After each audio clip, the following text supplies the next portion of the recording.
بسم اللہ الرحمن الرحیم الحمد للہ والصلاة والسلام علی رسول اللہ وبعد باب هل یشیر الامام بالصلح، کیا امام صلح کے لیے فریقین کو اشارہ کر سکتا ہے اور انہیں مشورہ دے سکتا ہے کہ وہ آپس میں صلح کر لیں؟ حدیث نمبر 2705 متفق علیہ۔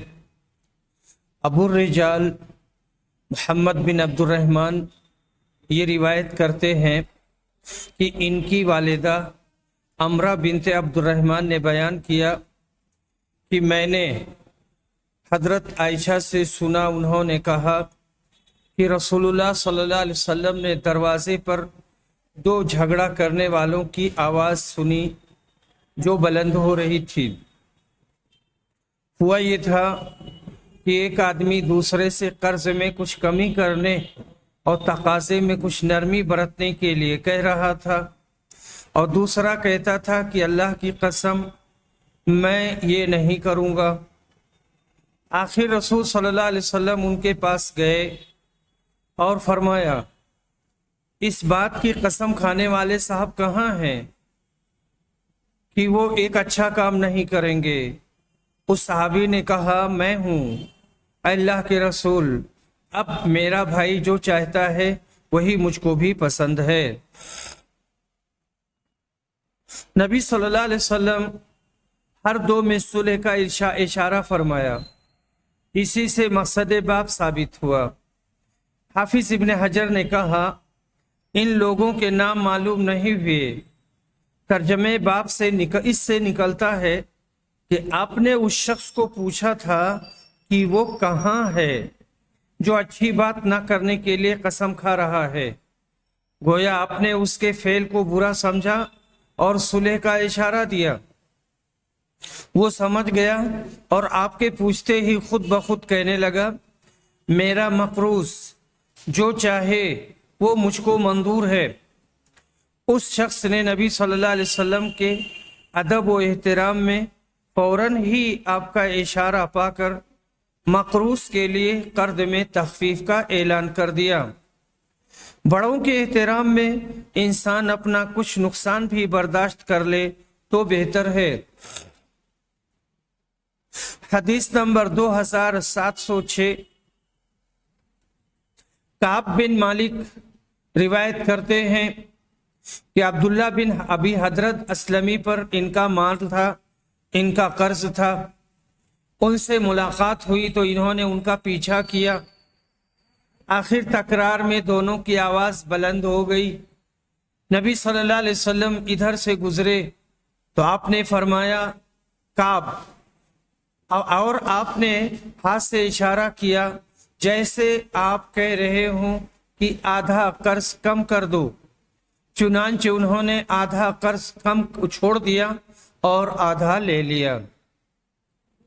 اسلامی تعلیم یہی ہے کہ اگر مقروض نادار ہے تو اس کو ڈھیل دینا یا پھر معاف کر دینا ہی بہتر ہے، جو قرض خواہ کے اعمال خیر میں لکھا جائے گا۔ باب فضل الاصلاح بین الناس والعدل بینہم، لوگوں میں آپس میں ملاپ کرانے اور انصاف کرانے کی فضیلت کا بیان۔ حدیث نمبر 2707 متفق علیہ۔ ابو ہریرہ رضی اللہ عنہ روایت کرتے ہیں، کہتے ہیں کہ رسول صلی اللہ علیہ وسلم نے فرمایا، انسان کے بدن کے ہر جوڑ پر اس دن کا صدقہ واجب ہوتا ہے جس میں سورج طلوع ہوتا ہے، اور لوگوں کے درمیان انصاف کرنا بھی ایک صدقہ ہے۔ انسان کے جسم میں 360 جوڑ ہوتے ہیں، یعنی جو صدقہ واجب تھا وہ لوگوں کے درمیان عدل کرنے سے بھی ادا ہو جاتا ہے۔ گویا اللہ کی نعمتوں کا شکریہ بھی ہے کہ لوگوں کے درمیان انصاف کیا جائے۔ یہ بھی ایک طرح کا صدقہ ہے جس کے نتائج بہت دورس ہوتے ہیں۔ اسی لیے آپس میں میل ملاپ کروا دینے کو نفل نماز اور نفلی روزہ سے بھی زیادہ اہم عمل بتلایا گیا ہے۔ باب اذا اشار الامام بالصلح فابى حکم علیہ بالحکم البین، اگر حاکم صلح کرنے کے لیے اشارہ کرے اور ایک فریق نہ مانے تو قاعدے کا حکم دے دے۔ حکم یہی ہے کہ جس کا کھیت اوپر ہو وہ مڈیروں تک پانی بھر جانے کے بعد اپنے ہمسایہ کے کھیت میں پانی چھوڑے۔ عروہ بن زبیر روایت کرتے ہیں کہ زبیر بیان کرتے تھے کہ ان میں اور ایک انصاری صحابی میں جو بدر کی لڑائی میں بھی شریک تھے، مدینہ کی پتھریلی زمین کی نالی کے باب میں جھگڑا ہوا۔ وہ اپنا مقدمہ رسول صلی اللہ علیہ وسلم کی خدمت میں لے گئے۔ دونوں حضرات اس نالے سے اپنے باغ سیراب کیا کرتے تھے۔ رسول صلی اللہ علیہ وسلم نے فرمایا، زبیر تم پہلے سیراب کر لو، پھر اپنے پڑوسی کو بھی سیراب کرنے دو۔ اس پر انصاری کو غصہ آ گیا اور کہا، اے اللہ کے رسول، کیا اس وجہ سے کہ یہ آپ کی پھوپھی کے لڑکے ہیں؟ اس پر رسول صلی اللہ علیہ وسلم کے چہرے کا رنگ بدل گیا اور آپ نے فرمایا، زبیر تم سیراب کرو اور پانی کو اپنے باغ میں اتنی دیر تک آنے دو کہ دیوار تک چڑھ جائے۔ اس مرتبہ رسول صلی اللہ علیہ وسلم نے زبیر کو ان کا پورا حق دلایا اور عطا فرمایا۔ اس سے پہلے آپ نے ایسا فیصلہ کیا تھا جس میں حضرت زبیر اور انصاری صحابی دونوں کی رعایت تھی، لیکن جب انصاری نے رسول اللہ صلی اللہ علیہ وسلم کو غصہ دلایا تو آپ نے زبیر کو قانون کے مطابق پورا حق عطا کر دیا۔ عروہ نے بیان کیا کہ زبیر نے بتایا، اللہ کی قسم میرا خیال ہے کہ یہ آیت اسی واقعہ پر نازل ہوئی تھی، فَلَا وَرَبِّكَ لَا يُؤْمِنُونَ حَتَّى يُحَكِّمُوكَ فِي مَا شَجَرَ بَيْنَهُمْ۔ قسم اللہ کی قسم ہے تیرے رب کی، یہ لوگ اس وقت تک مومن نہ ہوں گے جب تک اپنے اختلافات میں آپ کے فیصلے کو دل و جان سے تسلیم نہ کر لیں۔ قاعدے اور ضابطے کا جہاں تک تعلق ہے، نبی صلی اللہ علیہ وسلم کا ارشاد گرامی حضرت زبیر کے حق میں بالکل انصاف پر مبنی تھا، مگر انصاری صحابی کو اس میں رعایت کا پہلو نظر آیا جو صحیح نہ تھا۔ اس پر یہ آیت کریمہ نازل ہوئی اور بلا چونچرا اطاعت رسول کو ایمان کی بنیاد قرار دیا گیا۔ آیت کریمہ سے ان مقلدین جامدین کا بھی رد ہوتا ہے جو صحیح احادیث پر اپنے ائمہ کے اقوال کو ترجیح دیتے اور مختلف حیل و بہانوں سے فیصلہ نبوی کو ٹال دیتے ہیں۔ حضرت شاہ ولی اللہ حجت اللہ البالغہ جلد نمبر 1 صفحہ نمبر 365 366 پر فرماتے ہیں، پس اگر ہمیں رسول معصوم کی حدیث بسند صحیح پہنچے جس کی اطاعت اللہ نے ہم پر فرض کی ہے اور مجتہد کا مذہب اس سے مخالف ہو اور اس کے باوجود ہم حدیث سے صحیح کو چھوڑ کر مجتہد کی تخمین اور ظنی بات کی پیروی کریں تو ہم سے بڑھ کر ظالم کون ہوگا؟ اور ہم اس وقت کیا عذر پیش کریں گے جبکہ اللہ رب العالمین کے سامنے حاضر ہوں گے۔ دوسری جگہ حضرت شاہ صاحب نے ایسی تقلید کو آیت اتخذوا احبارهم ورهبانهم اربابا من دون اللہ کا مصداق قرار دیا ہے۔ باب الصلح بین الغرماء واصحاب المیراث والمجازفۃ فی ذلک، میت کے قرض خواہوں اور وارثوں میں صلح کا بیان اور قرض کا اندازہ سے ادا کرنا۔ عبداللہ بن عباس نے کہا کہ اگر دو شریک آپس میں یہ ٹھہرا لے اور یہ طے کر لے کہ ایک اپنے حصے کو بدلے قرض وصول کرے اور دوسرا نقد مال لے لے تو کوئی حرج نہیں، یعنی ایک قرض لے لے اور دوسرا مال لے لے جو موجود ہے تو اس میں کوئی دقت نہیں اور کوئی حرج نہیں۔ اب اگر ایک شریک کا حصہ برباد ہو جائے، مثلا قرضہ ڈوب جائے، تو وہ اپنے شریک سے کچھ نہیں لے سکتا ہے۔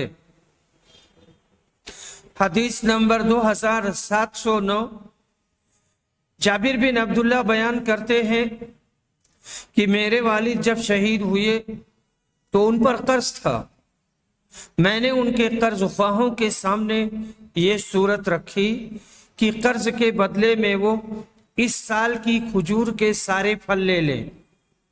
انہوں نے اس سے انکار کر دیا کیونکہ ان کا خیال تھا کہ اس سے قرض پورا نہیں ہو سکے گا۔ میں نبی صلی اللہ علیہ وسلم کی خدمت میں گیا اور آپ سے اس کا ذکر کیا۔ آپ نے فرمایا جب پھل توڑ کر مربد میں جمع کرو، مربد جہاں کھجور خشک کرتے ہیں، تو مجھے خبر دو۔ چنانچہ میں نے آپ کو خبر دی اور بتایا کہ کھجور توڑی جا چکی ہے۔ آپ تشریف لائے، ساتھ میں ابو بکر اور عمر بھی تھے۔ آپ وہاں کھجور کے ڈھیر پر بیٹھے اور اس میں برکت کی دعا فرمائی، پھر یہ کہا اب قرض خواہوں کو بلا لا اور ان کا قرض ادا کر دے۔ چنانچہ کوئی شخص ایسا باقی نہ رہا جس کا میرے باپ پر قرض رہا ہو اور میں نے اسے ادا نہ کر دیا ہو۔ پھر بھی 13 وسق کھجور باقی بچ گئی، 7 وسق اجوا میں سے اور 6 وسق لون میں سے، یا 6 وسق اجوا میں سے اور 7 وسق لون میں سے۔ بعد میں رسول صلی اللہ علیہ وسلم سے مغرب کے وقت جا کر ملا اور آپ سے اس کا ذکر کیا تو ہنسے اور کہا ابو بکر اور عمر کے یہاں جا کر انہیں بھی یہ واقعہ بتا دو۔ چنانچہ میں نے انہیں بتلایا تو انہوں نے کہا کہ رسول صلی اللہ علیہ وسلم کو جو کرنا تھا آپ نے وہ کیا، جبھی ہمیں اسی وقت معلوم ہو گیا تھا کہ ایسا ہی ہوگا اور اس مال میں برکت ہوگی۔ ایک وسق 60 حصہ کا ہوتا ہے۔ اجوا مدینہ کی کھجور میں بہت اعلیٰ قسم کی ہے اور لون اس سے کمتر ہوتی ہے۔ ویسے عمومی طور پر لون کے معنی رنگ کے ہوتے ہیں، یہاں ایک قسم کی کھجور ہے۔ نبی اکرم کی دعا کی برکت سے حضرت جابر نے اپنا سارا قرض ادا کر دیا، پھر بھی کافی بچ گئی۔ خوش نصیب تھے حضرت جابر جن کو یہ فیضان نبوی حاصل ہوا۔ مضمون باب کی ہر شق حدیث ہادہ سے ثابت ہے۔ باب الصلح بالدین والعین، کچھ نقد دے کر قرض کے بدلے صلح کر لینا۔ حدیث نمبر 2710،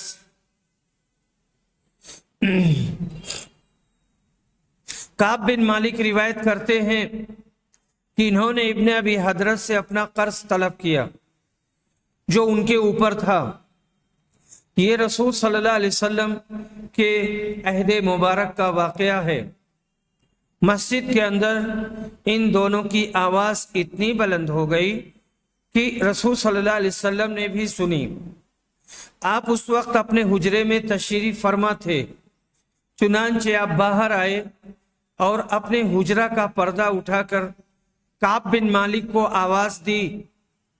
آپ نے پکارا اے کعب، انہوں نے کہا یا رسول اللہ میں حاضر ہوں۔ پھر آپ نے اپنے ہاتھ کے اشارے سے فرمایا کہ آدھا معاف کر دے۔ کعب نے کہا کہ میں نے کر دیا اے اللہ کے رسول۔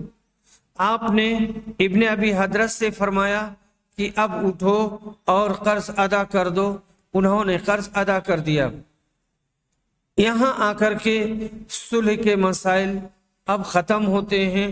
اس کے بعد میں ہماری نئی کتاب شروع ہوتی ہے، بسم اللہ الرحمن الرحیم، کتاب الشروط، شرائط کے مسائل کا بیان۔ باب ما یجوز من الشروط فی الاسلام والاحکام والمبایعہ، اسلام میں داخل ہوتے وقت معاملات اور بیع و شراء میں کون سی شرطیں لگانی جائز ہیں۔ حدیث نمبر 2711 2712۔ ابن شہاب روایت کرتے ہیں کہ انہیں عروہ بن زبیر نے خبر دی، انہوں نے خلیفہ مروان اور مسور بن مخرمہ سے سنا۔ یہ دونوں حضرات رسول صلی اللہ علیہ وسلم سے روایت کرتے ہیں کہ جب سہیل بن عمرو نے حدیبیہ میں کفار قریش کی طرف سے صلح کا معاہدہ لکھوایا تو جو شرائط نبی اکرم کے سامنے سہیل نے رکھی تھیں ان میں یہ شرط بھی تھی کہ ہم میں سے کوئی بھی شخص اگر آپ کے یہاں بھاگ کر چلا جائے تو خواہ وہ آپ کے دین پر ہی کیوں نہ ہو تو آپ کو اسے ہمارے حوالے کرنا ہوگا۔ مسلمان یہ شرائط پسند نہیں کر رہے تھے اور اس پر انہیں دکھ تھا، اس پر انہیں اعتراض ہوا تھا، لیکن سہیل نے اس شرط کے بغیر صلح قبول نہ کی۔ آخر نبی صلی اللہ علیہ وسلم نے اسی شرط پر صلح نامہ لکھوا لیا۔ اتفاق سے اسی دن ابو جندل کو جو مسلمان ہو کر آیا تھا معاہدہ کے تحت بادل ناخواستہ ان کے والد سہیل بن عمرو کے حوالے کر دیا گیا۔ اسی طرح مدت صلح میں جو مرد بھی نبی صلی اللہ علیہ وسلم کی خدمت میں مکہ سے بھاگ کر آیا آپ نے اسے ان کے حوالے کر دیا، خواہ وہ مسلمان ہی کیوں نہ ہو۔ لیکن چند ایمان والی عورتیں بھی ہجرت کر کے آ گئی تھیں۔ ام کلثوم بنت عقبہ بن ابی معیط بھی ان میں شامل تھی، جو اسی دن مکہ سے نکل کر آپ کی خدمت میں حاضر ہوئی تھی۔ وہ جوان تھی اور جب ان کے گھر والے آئے اور رسول صلی اللہ علیہ وسلم سے ان کی واپسی کا مطالبہ کیا تو آپ نے انہیں ان کے حوالے نہیں کیا، بلکہ عورتوں کے متعلق سورہ ممتحنہ میں جو اللہ تعالیٰ نے ارشاد فرمایا تھا کہ جب مسلمان عورتیں تمہارے یہاں ہجرت کر کے پہنچے تو پہلے تم ان کا امتحان لے لو، یوں تو ان کے ایمان کے متعلق جاننے والا اللہ تعالیٰ ہی ہے۔ اللہ تعالیٰ کے اس ارشاد تک کہ کفار و مشرکین ان کے لیے حلال نہیں ہیں، یعنی ان سے یہ شادی نہیں کر سکتی کیونکہ وہ مسلمان ہو چکی ہیں۔ حدیث نمبر 2713۔ عروہ کہتے ہیں کہ مجھے عائشہ نے خبر دی کہ رسول اکرم صلی اللہ علیہ وسلم ہجرت کرنے والی عورتوں کا اس آیت کی وجہ سے امتحان لیا کرتے تھے۔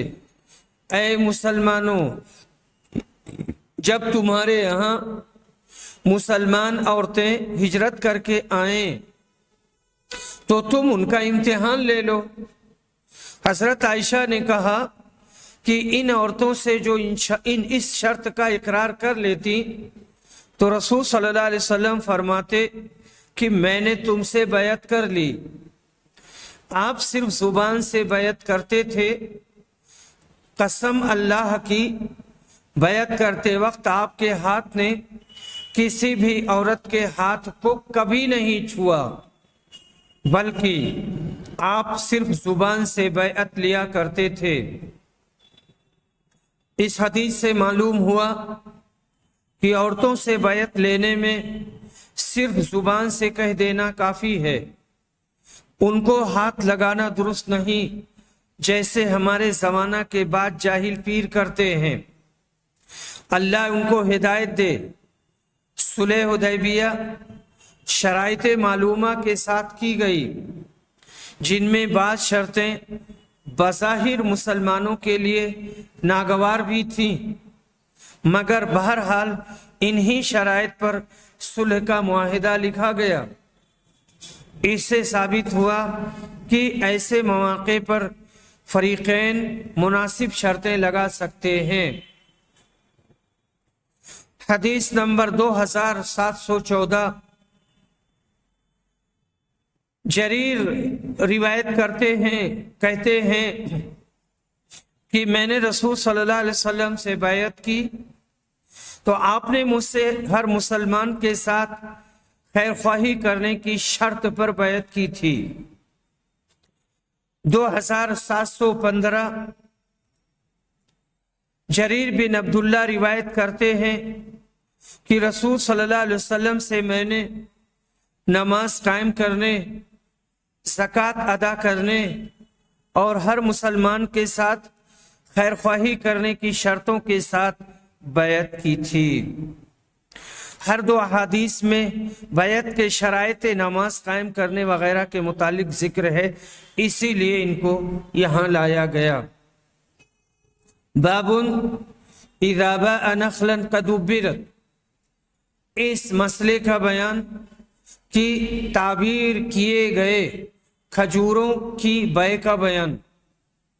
عبداللہ بن عمر روایت کرتے ہیں کہ رسول صلی اللہ علیہ وسلم نے فرمایا، جس نے کوئی ایسا کھجور کا باغ بیچا جس کی تعبیر کی جا چکی تھی تو اس کا پھل اس سال کے بیچنے والے ہی کا ہوگا، یعنی جس نے بیچا ہے پھل اسی کا ہوگا کیونکہ اسی نے تعبیر کی ہے۔ ہاں اگر خریدار شرط لگا دے تو پھل سمیت بیع سمجھی جائے گی اور پھل خریدار کا ہوگا۔ مطلب یہ کہ بیع و شراء میں ایسی مناسب شرطوں کا لگانا جائز ہے، پھر معاملہ شرطوں کے ساتھ ہی طے سمجھا جائے گا۔ پیوند کاری کے بعد یعنی تعبیر کے بعد اگر خریدنے والا اسی سال کے پھل کی شرط لگا لے تو پھل اس کا ہوگا، ورنہ مالک ہی کا رہے گا۔ باب الشروط فی البیع، بیع میں شرطیں کرنے کا بیان۔ حدیث نمبر 2717، عروہ روایت کرتے ہیں کہ انہیں حضرت عائشہ نے خبر دی کہ بریرہ عائشہ کے یہاں اپنے مکاتبت کے بارے میں ان سے مدد لینے کے لیے آئیں۔ انہوں نے ابھی تک اس معاملے میں اپنے مالکوں کو کچھ دیا نہیں تھا۔ عائشہ نے ان سے فرمایا کہ اپنے مالکوں کے یہاں جا کر ان سے دریافت کرو، اگر وہ یہ صورت پسند کرے کہ تمہاری مکاتبت کی ساری رقم میں ادا کر دوں اور تمہاری ولا مجھے ملے، حق ولا مجھے ملے، تو میں ایسا کر سکتی ہوں۔ بریرہ نے اس کا تذکرہ جب اپنے مالکوں کے سامنے کیا تو انہوں نے انکار کیا اور کہا کہ وہ یعنی عائشہ اگر چاہیں تو یہ کار ثواب تمہارے لیے کر سکتی ہیں، لیکن ولا تو ہماری ہی رہے گی۔ عائشہ نے اس کا ذکر رسول صلی اللہ علیہ وسلم سے کیا تو آپ نے فرمایا، تم انہیں خرید کر آزاد کر دو، ولا تو بہرحال اسی کی ہوتی ہے جو آزاد کرے۔ بیع میں خلاف شرع شرطیں لگانا جائز نہیں۔ اگر کوئی ایسی شرطیں لگائے بھی تو وہ شرطیں باطل ہوں گی اور باب اور حدیث کا یہی مطلوب اور یہی مقصود ہے۔ باب اذا اشترط البائع ظهر الدابة الى مکان مسمى جاز، اگر بیچنے والے نے کسی خاص مقام تک سواری کی شرط لگائی تو یہ جائز ہے۔ حضرت جابر روایت کرتے ہیں کہ ایک غزوہ کے موقع پر اپنے اونٹ پر سوار آ رہے تھے، اونٹ تھک گیا تھا، نبی صلی اللہ علیہ وسلم کا ادھر سے گزر ہوا تو آپ نے اونٹ کو ایک ضرب لگائی، اس کو مارا اور اس کے حق میں دعا کیا۔ چنانچہ اونٹ اتنی تیزی سے چلنے لگا کہ کبھی اس طرح نہیں چلا تھا۔ پھر آپ نے فرمایا اسے ایک وقیہ میں مجھ سے بیچ دو۔ میں نے انکار کیا مگر آپ کے اصرار پر پھر میں نے آپ کے ہاتھ بیچ دیا، لیکن اپنے گھر تک اس پر سواری کو مستثنا کرا لیا کہ ہم گھر تک اس پر چڑھ کے جائیں گے۔ پھر جب ہم مدینہ پہنچ گئے تو میں نے اونٹ آپ کو پیش کیا اور آپ نے اس کی قیمت بھی ادا کر دی، لیکن جب میں واپس ہونے لگا تو میرے پیچھے ایک آدمی کو مجھے بلانے کے لیے بھیجا۔ میں آیا تو آپ نے فرمایا میں تمہارا اونٹ کوئی لے تھوڑا ہی رہا تھا، یعنی میں تمہارا اونٹ خرید نہیں رہا تھا، اپنا اونٹ لے جاؤ اور یہ تمہارا ہی مال ہے، پیسہ بھی لے جاؤ۔ اس کے بعد میں یہاں پر جو روایت ہے اس میں کافی دور تک اقوال میں جو اختلاف ہے، بعض الفاظ میں راویوں کے حوالے سے اسے بیان کیا گیا ہے اور یہ روایت متفق علیہ ہے۔ امام بخاری رحمہ اللہ کی وسعت علم یہاں سے معلوم ہوتی ہے کہ ایک ایک حدیث کے کتنے کتنے طریق ان کو یاد تھے، کتنی سندیں یاد تھیں۔ حاصل ان سب روایات کے ذکر کرنے سے یہ ہے کہ اکثر روایتوں میں سواری کی شرط کا ذکر ہے، جو ترجمے باب سے معلوم ہوا کہ بیع میں ایسی شرط لگانا درست ہے۔ امام بخاری کے بعد ہمارے شیخ حافظ ابن حجر کا مرتبہ ہے، شاید کوئی کتاب حدیث کی ایسی ہو جو ان کی نظر سے نہ گزری ہو، اور صحیح بخاری تو الحمدللہ کی طرح ان کو حفظ تھی اور یاد تھی۔ باب الشروط فی المعاملہ، معاملات میں شرطیں لگانے کا بیان۔ حدیث نمبر 2719، ابو ہریرہ رضی اللہ عنہ روایت کرتے ہیں کہ انصار نے نبی صلی اللہ علیہ وسلم سے کہا کہ ہمارے کھجور کے باغات آپ ہم میں اور ہمارے بھائیوں یعنی مہاجرین میں تقسیم کر دیں، لیکن رسول اکرم نے کہا کہ نہیں۔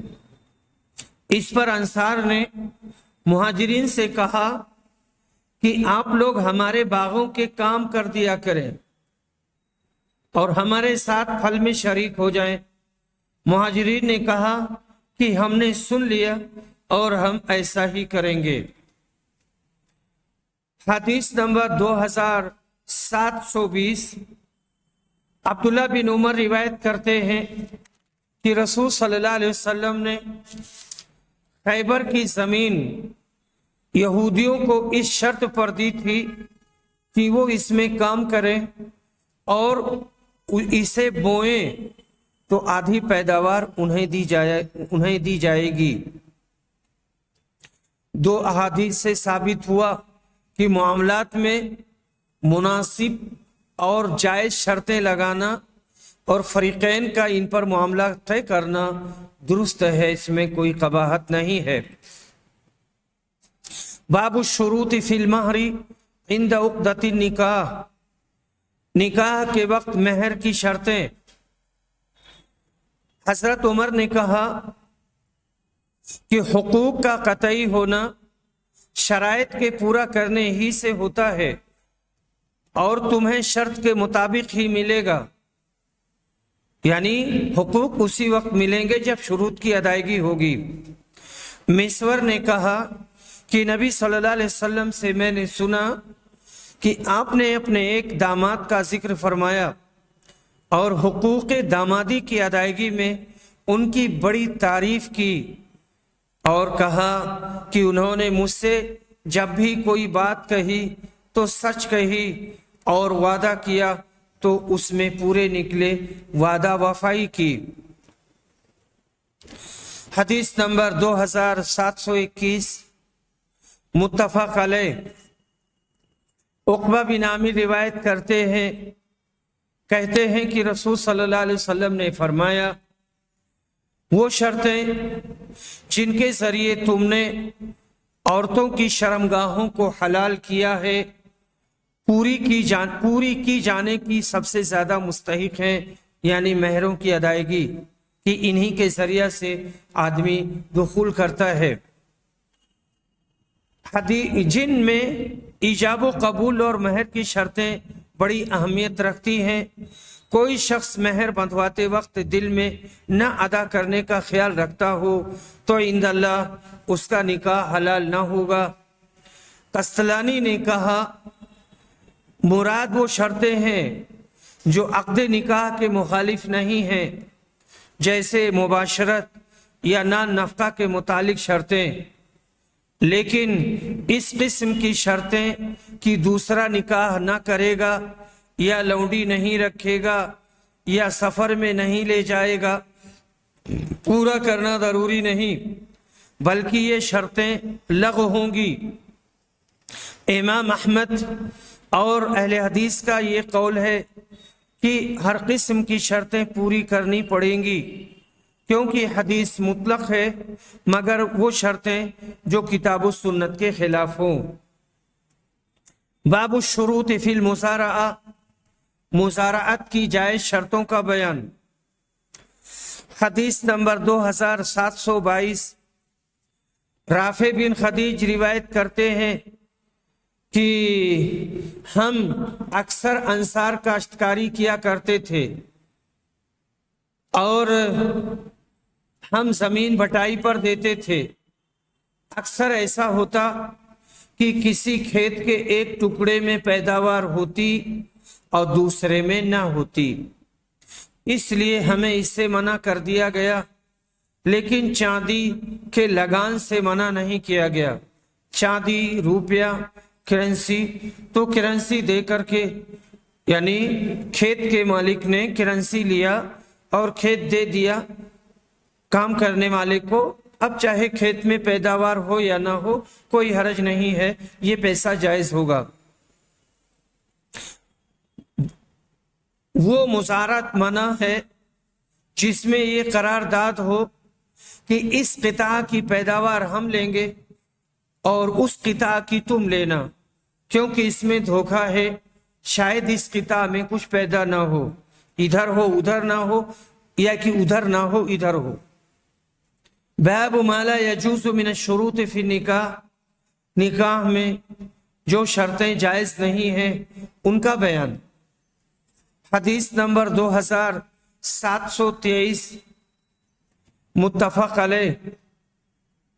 ابو ہریرہ رضی اللہ عنہ روایت کرتے ہیں کہ نبی صلی اللہ علیہ وسلم نے فرمایا، کوئی شہری کسی دیہاتی کا مال تجارت نہ بیچے، کوئی بھاؤ نہ چڑھائے، نجش نہ کرے اور نہ اپنے بھائی کی لگائی ہوئی قیمت پر بھاؤ بڑھائے، نہ کوئی شخص اپنے کسی بھائی کے پیغام نکاح کی موجودگی میں اپنا پیغام بھیجے، یعنی پیغام پر پیغام نہ دے، اور نہ کوئی عورت کسی مرد سے اپنی بہن کی طلاق کا مطالبہ کرے جو اس مرد کے نکاح میں ہو، یعنی شادی شدہ ہے تو کوئی عورت اس سے مطالبہ کرتی ہے کہ تم اس کو طلاق دے دو تو میں تم سے شادی کر لوں گی،